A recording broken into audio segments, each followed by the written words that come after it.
നമസ്കാരം സർ. നമ്മുടെ ഗ്രൂപ്പിലുള്ള ഒരാളുടെ സംശയമാണ്, നമുക്ക് നമ്മുടെ സ്വപ്നങ്ങളെ മറ്റൊരാൾക്ക് ഹാക്ക് ചെയ്യാൻ സാധിക്കുമോ എന്നുള്ളത്. അല്ലെങ്കിൽ നമ്മുടെ ചിന്തകളെയും സ്വപ്നങ്ങളെയും വേറൊരാൾക്ക് എന്താ പറയുക, അവർക്ക് കൺട്രോൾ ചെയ്യാൻ പറ്റും? ഒരു പരിധി വരെ പറ്റും, ഒരു പരിധി വരെ. പക്ഷേ അങ്ങനെ ചെയ്യുന്നവരുടെ അടുത്ത് ഏതെങ്കിലും സമയത്ത് നമ്മൾ ഏതെങ്കിലും രീതിയിൽ ഒരടുപ്പം കാണിച്ചവരായിരിക്കും. അത്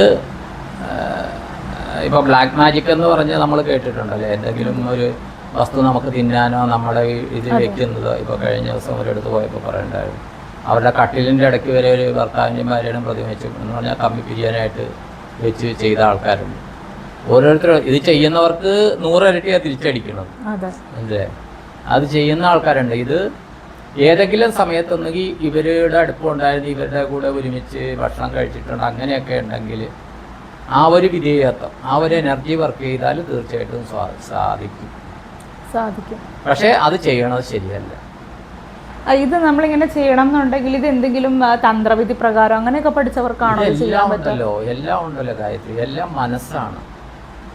അപ്പോൾ നമ്മൾ മന്ത്രങ്ങൾ ചൊല്ലുന്നു, ഓരോ മന്ത്രങ്ങൾ ചൊല്ലുന്നുണ്ടല്ലോ. അഹോര മന്ത്രമുണ്ട്, പ്രത്യങ്കരി മന്ത്രമുണ്ട്, മൃത്യുഞ്ജയ മന്ത്രമുണ്ട്, ധന്വന്തരി മന്ത്രമുണ്ട്, കനകത, അങ്ങനെ കുറേ കാര്യങ്ങൾ. ഈ മന്ത്രങ്ങൾ നമ്മുടെ ആവശ്യമാണ്. ഈ ആവശ്യത്തിനനുസരിച്ച് നമ്മുടെ മനസ്സിൻ്റെ ട്യൂണിങ്. ഗായത്രി വ്യത്യാസം വന്നു. വിളിച്ചത് ശ്രീനിവാസപ്രിയ, ഈ വായിന്ന് തന്നെ വന്നത് ഇല്ലേ? ഇപ്പൊ ഗായത്രി ഞെട്ടിയില്ലേ? ഇത് തന്നെയാണ് മന്ത്രങ്ങളുടെ കാര്യത്തിൽ വരുന്നത്. മനസ്സിലായി? ഇപ്പൊ ഏതെങ്കിലും കാര്യത്തിൽ അപ്പൊ ചോദിക്കും, അങ്ങനെയാണെങ്കിൽ പാകിസ്ഥാനിലെ ഇങ്ങനെ ഇത് ചെയ്യാൻ പാടില്ല എന്ന് ചോദിക്കും. എന്താണ് അങ്ങേര് നമ്മുടെ ശത്രുവാണ് ഇതാണെന്ന് പറയും. അങ്ങനെ ചെയ്യുമ്പോൾ ഒരു ടൂളുണ്ട്, മനസ്സിലായി? ആ ടൂള് ഞാനിപ്പോൾ പെട്ടെന്ന് ഇപ്പോൾ ഗായത്രീനെ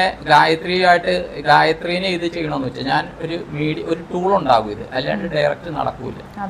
അപ്പൊ ആ ടൂളിന് കൂടി തോന്നണം പാകിസ്ഥാന്റെ ആള് ശത്രുവാണ്. മനസ്സിലായി? ഈ പല കാര്യങ്ങളും ഈ പ്രദീപ് കെ നാരായണൻ സാറ് പറഞ്ഞൊരു കാര്യം ഞങ്ങൾ ആ ക്ലാസ്സിൽ ചോദിച്ചാൽ 2017 ഈ ചൈനക്കാര് അങ്ങനെയാണ് എന്ന് പറഞ്ഞാൽ ഈ ഇവിടെ ഇവര് ലഡാക്ക് യുദ്ധത്തിൽ ചൈന യുദ്ധത്തിൽ അവിടെ കുറെ അഹോരികളൊക്കെ രക്ഷിച്ച കാര്യമൊക്കെ പറഞ്ഞപ്പോൾ അന്നാ ചൈനയുടെ എന്തുകൊണ്ട് ചൈന പിടിച്ചു വെച്ച സ്ഥലം നമുക്ക് തിരിച്ചു തരുന്നില്ല? അവർക്ക് ഇന്ത്യ ചൈന എന്നുള്ള ഭേദമില്ല. അവർക്ക് അവരുടെ കാര്യത്തിൽ ബുദ്ധിമുട്ട് വരുമ്പോഴാണ് അവർ ആക്ട് ചെയ്യുന്നത്. അല്ലാണ്ട് അവർ ഇന്ത്യയിലെ അംഗങ്ങളാണെന്നുമില്ല, ചൈനയിലെ അംഗങ്ങളാണെന്നുമില്ല. അവർ യൂണിവേഴ്സിൻ്റെ ഒരു ഭാഗം. അങ്ങനെയാണ് ഇത് വരുന്നത്. അപ്പോൾ പലരും ഇത് ഉപയോഗിക്കുന്നുണ്ട്. അത് പലരും ഉപയോഗിക്കുന്ന പാസ്റ്റ് ലൈഫ് കണക്ഷൻസ് ആണ്. പക്ഷേ ഒരു പരിധി കവിഞ്ഞ് ഇത് ഉപയോഗിച്ച് ബാക്കിയുള്ളവരെ ബുദ്ധിമുട്ടിച്ച് കഴിഞ്ഞാൽ അത് കാർമ്മികമാച്ചു പോകും. അതിനിപ്പോൾ അവർ റിജക്റ്റ് അടിക്കുക, അത് നമ്മൾ പറഞ്ഞിട്ടുണ്ട്. ഇത് വിടാനായിട്ട് നമ്മൾ പറഞ്ഞിട്ടുണ്ട്. സർ, ഇങ്ങനെ ഒരു ഈ പറഞ്ഞ പർട്ടിക്കുലർ ആ ഒരു ഇൻസിഡന്റ് എന്താണെന്ന് ഫിസിക്കൽ റിലേഷനിലേക്ക് താല്പര്യം വരാനാണ് ചെയ്യുന്നത്. അത് ലേഡീസും ചെയ്യാറുണ്ട്, ജെൻസും ചെയ്യാറുണ്ട്. സർ, ഇപ്പം ഇങ്ങനെ നമ്മളെ ബുദ്ധിമുട്ടിച്ചുകൊണ്ടിരിക്കുകയാണെന്ന് വിചാരിക്കും, നമ്മളത് തിരിച്ചറിഞ്ഞു. പക്ഷെ നമുക്കിത് ഇങ്ങനെയുള്ള കാര്യങ്ങൾക്കുള്ള ഒരു പ്രശ്നം എന്താ വെച്ചാൽ നമുക്കൊരു കേസ് കൊടുക്കാൻ പറ്റില്ല, നമുക്കിത് ആരോടും പറയാൻ പറ്റില്ല, ആരും വിശ്വസിക്കില്ല. ഇങ്ങനെ കുറേ ഒരു ട്രബിളിലായിരിക്കും നമ്മൾ കിടക്കുന്നത്. സെൽഫായിട്ട് നമുക്ക് ഇതിനെ ഡിഫെൻഡ് ചെയ്യാൻ വേണ്ടി എന്താ സർ ചെയ്യാൻ പറ്റുക? സെൽഫായിട്ട് ഡിഫെൻഡ് ചെയ്യണം ഞാൻ പറയണതാ. ഇങ്ങനത്തെ ഒരു തോട്ട് വരുമ്പോൾ റിജക്റ്റ് അടിക്കുക. നമുക്കിപ്പോൾ ഇംഗ്ലീഷ് ഇംഗ്ലീഷ് മീഡിയത്തിൽ പഠിച്ചില്ലെങ്കിൽ റിജക്റ്റ് എന്ന് പറഞ്ഞാൽ തള്ളിക്കളയുക എന്നുള്ളത് നമ്മുടെ മൈൻഡിലുണ്ട്. റിജക്റ്റ് അടിക്കുമ്പോൾ ഞാൻ പറയണ ശ്വാസം, എന്നിട്ട് മനസ്സ് റിജക്റ്റ് പറയാം.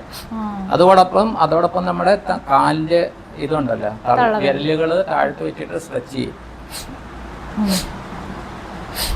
അങ്ങനെ ചെയ്തു കഴിഞ്ഞാൽ ഒരു 5-6 പ്രാവശ്യം ചെയ്യുമ്പോൾ ഈ എനർജി പോകും. അതോടൊപ്പം തന്നെ നമ്മൾ വേറെ ആളെ ഇത് ചെയ്യാണ്ടിരിക്കുക. ഇപ്പൊ എന്നെ ഒരാൾ സ്വാധീനിക്കാൻ ശ്രമിക്കും, ഞാൻ വേറൊരാളെ സ്വാധീനിക്കാനായിട്ട് ഞാൻ കമാൻഡ് കൊടുത്താൽ ഇത് ഓട്ടോമാറ്റിക്കായി നമ്മളിൽ വർക്ക് ചെയ്യും. നമ്മൾ ഇതായിരിക്കുക. അത് പറഞ്ഞു കൊടുത്തിട്ടുണ്ട്. പിന്നെ എന്താണെന്ന് ഇത് നമ്മൾ മെന്റലി ഡൗൺ ആയിരിക്കുമ്പോഴാണ് ഇതൊക്കെ സംഭവിക്കുന്നത്. പിന്നെ ഓരോരുത്തരും ചെയ്യുന്ന തൊഴിൽ മേഖല, ഇപ്പോൾ ഈ പറഞ്ഞ പർട്ടിക്കുലർ കാര്യത്തിൽ അവർ ചെയ്യുന്ന തൊഴിൽ മേഖല എന്താണെന്നറിയാം? ഹോസ്പിറ്റലിലല്ലേ? അദ്ദേഹം പറയാണ്ടിരിക്കുക അപ്പോൾ പല ഫ്രീക്വൻസിയിലുള്ള ആൾക്കാരെ കാണുന്നുണ്ട്. അപ്പോൾ ചില കേസുകൾ വരുമ്പോൾ ഡൗൺ ആകും. ശരിയാണ്. ഡൗൺ ആകുന്ന സമയത്താണ് ഇത് കയറി പിടിക്കുന്നത്. ശരിയാണ്. മനസ്സിലായി? ഡൗൺ ആയി ഇത് വരുന്ന സമയത്താണ് ഇത് കയറി പിടിക്കുന്നത്. അപ്പോൾ അതാണ് പറയുന്നത്, നിങ്ങളങ്ങനെ പോയി വരുമ്പോൾ ഇപ്പോൾ പുറത്തൊക്കെ പോയി വന്നു കഴിയുമ്പോൾ പണ്ടത്തെ കാലത്ത് മരണ വീട്ടിൽ പോയി വന്നു, ആശുപത്രിയിൽ പോയി വന്നു കഴിഞ്ഞാൽ ചൂടുവെള്ളത്തിൽ കുളിക്കാൻ പറയും. കാരണം ഇതാണ് കാര്യം. ഞാൻ പറയുകയാണെങ്കിൽ ഇളം ചൂടുവെള്ളത്തിൽ ഉപ്പിട്ടിട്ട് കുളിക്കാൻ പറയും. തലയിൽ ഉപ്പിട്ട് കുളിക്കരുത്, കുളിച്ചിട്ട് തലയിൽ സാധാരണ വെള്ളം കൊണ്ട് തുടയ്ക്കാൻ പറയും. കാര്യം അപ്പോൾ നമ്മുടെ ഓറ ക്ലീൻ ആവും. ഓറ ക്ലെൻസ് ചെയ്യും.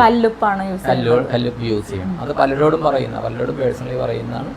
അത് ചെയ്ത് കഴിയുമ്പോൾ ഇത് മാറ്റം വരും. ഇനി അതുകൊണ്ട് മാറ്റം വരും, 90% മാറ്റം വരും. അതുകൊണ്ട് എന്തെങ്കിലും ഉണ്ടെങ്കിൽ പിന്നെ എന്താ ചെയ്യേണ്ടതെന്ന് വെച്ച് കഴിഞ്ഞാൽ ഈ കഴിയുന്നതും ഗുരുതി പ്രസാദം എന്ന് പറഞ്ഞാൽ മറ്റേ രക്തം. അപ്പോൾ ഇന്നലെ ഒരാൾ പറയണ്ട രക്തം അല്ല, ശരിക്ക് മഞ്ഞളും ചുണ്ണാമ്പ് ചോറ്റാനിക്കരയൊക്കെ കിട്ടണം. ചോറ്റാനിക്കര അവിടെയൊക്കെ കിട്ടണം. അത് നമ്മൾ തൊടുക, അവിടെ തൊടുക, ചെവിയുടെ പുറകിൽ തൊടുക, കൈപ്പത്തിയിൽ തൊടുക, കാലിൻ്റെ ഇവിടെ ഈ ഭാഗത്തായിട്ട് തൊടുക. അതൊക്കെ ചെയ്ത് കഴിഞ്ഞാൽ ഇത് കുറച്ച് ഇതാകും. ഇനി അങ്ങനെ പ്രസാദം ഇല്ലെങ്കിൽ എന്ത് ചെയ്യുന്നത് വെച്ചാൽ എല്ലാവരും ചുണ്ണാമ്പ് കുറച്ച് വെക്കുക. അതോടൊപ്പം തന്നെ ഈ പച്ചമഞ്ഞൾ കിട്ടുമല്ലോ, അത് വാങ്ങിച്ച് വെച്ചിട്ട് ഒരു ചെറിയ കല്ല് വെച്ച് കളിച്ച് ഞാനെപ്പോഴും വെട്ടുന്ന അത് ചെയ്യുമ്പോഴത്തേക്കും കുറേയധികം ഇതിൽ പ്രൊട്ടക്ഷൻ കിട്ടും. നമ്മൾ അതിനെക്കുറിച്ച് ചിന്തിക്കാണ്ടിരിക്കുക, അതാണ് വേണ്ടത്. അതിനെക്കുറിച്ച് ചിന്തിക്കാണ്ടിരിക്കുമ്പോൾ പിന്നെ നമ്മൾ പോസിറ്റീവായിട്ട് പറയാം. നമ്മളിപ്പോൾ ഹാക്ക് ചെയ്യാമെന്ന് പറയുമ്പോൾ തന്നെ തിരിച്ചും ഒരാളുടെ മനസ്സിനെ സ്വാധീനിക്കുക എന്ന് പറയുമ്പോൾ തന്നെ തിരിച്ചും നമുക്ക് ചെയ്യാൻ ആൾ നന്നാകട്ടെ എന്ന് പറഞ്ഞ് നമുക്ക് ബ്ലസ് ചെയ്യാൻ പാടില്ല. ഞാനിപ്പോൾ ചെയ്യുന്നത് അതാണ്. ഗായത്രി ഡൗൺ ആയിരിക്കുമ്പോൾ ഞാൻ ഗായത്രിനെ വിളിക്കുന്നത് എനിക്ക് ഇൻറ്റിമേഷൻ തരുന്നു. ഇപ്പം നമ്മൾ ആദ്യമായിട്ട് കോൺടാക്ട് ചെയ്തത് ഓണത്തിന് ഗായത്രിനെ കോൺടാക്ട് ചെയ്യും. അത് കഴിഞ്ഞ ഉടനെ തന്നെ ഗുരുവായൂരപ്പൻ്റെ വീഡിയോ ഞാൻ കാണുകയും അത് അങ്ങനെ വരുന്നത്. ഞാനതാ ചെയ്യുന്നത്. ഇപ്പോൾ പലരും പറയും ഇത് ഇപ്പോൾ ഗ്രൂപ്പിലൊക്കെ പറയില്ലേ, ഞങ്ങൾ ഇതായിരുന്ന സമയത്താണ് സാറ്, ഞങ്ങൾ സാറിനെ വിളിക്കുമ്പോൾ സാറിൻ്റെ മെസ്സേജ് വന്ന് വിളിച്ചു എന്ന് പറയുന്നത്. ഇത് കിട്ടുന്നതുകൊണ്ടാണ് നമ്മളത് പോസിറ്റീവായിട്ട് എടുക്കുന്നു. നമ്മൾ കാര്യം എനിക്കതുകൊണ്ട് ഇത് പറഞ്ഞ് ഗായത്രിയുടെ ജീവിതത്തിൽ മാറ്റങ്ങൾ വരുന്നു, അല്ലെങ്കിൽ വേറൊരാളുടെ ജീവിതത്തിൽ വരുമ്പോൾ അതിൻ്റെ നന്മ എനിക്ക് കിട്ടുന്നു. ഞാൻ തിന്മ ചെയ്താൽ അതിൻ്റെ 100 ഇരട്ടി എനിക്ക് കിട്ടും. ഇത് ചിലപ്പോൾ 1 ഇരട്ടിയായിരിക്കും എനിക്ക് കിട്ടുന്നത്. ഗായത്രിക്ക് 1 കിട്ടുമ്പോൾ എനിക്കും 1 കിട്ടുമായിരിക്കും. മറ്റേതല്ല, 100 കിട്ടണം. അപ്പോൾ അത് മാത്രം ശ്രദ്ധിക്കുക. അത് ശരിക്ക് ബ്ലാക്ക് മാജിക്കിൻ്റെ വേറൊരു വശമാണ്. ഈ പ്രേമത്തിൽ ഇതൊക്കെ ചെയ്യുന്നുണ്ട് ചിലർ. ഇപ്പോൾ ചില ആൾക്കാർ, ചില മന്ത്രവാദികളുണ്ട്, ചില വശീകരിക്കാനൊക്കെ ചെയ്യാമെന്നൊക്കെ പറയുന്നത്. ഈ വശീകരണ ഏലസും രക്ഷയൊക്കെ കൊടുക്കുന്നവരുടെ വീട്ടിലുള്ളവരെ വശീകരിക്കാൻ വേറെ ആൾക്കാർ കാണും. നടന്ന റിയൽ ഇൻസിഡൻസ് ഉണ്ട്. അതുകൊണ്ട് നമ്മൾ ചെയ്യാണ്ടിരിക്കുക. അതുകൊണ്ട് ഏത് കാര്യത്തിലും ഞാൻ പറയണത്, നിങ്ങൾ നിങ്ങളുടെ മനസ്സിലെ ആഗ്രഹങ്ങൾ പോസിറ്റീവായിട്ട് കൊണ്ടുപോകും. എല്ലാവരോടും പറയുന്നതാണ്. ഇന്നിപ്പോൾ ഒരാൾ എൻ്റെ അടുത്ത് എനിക്ക് മെസ്സേജ് അയച്ചു. ആ വ്യക്തി ദമ്പതി, അതിൽ ഭാര്യയാണ്. വ്യക്തി ഏതോ ഒരു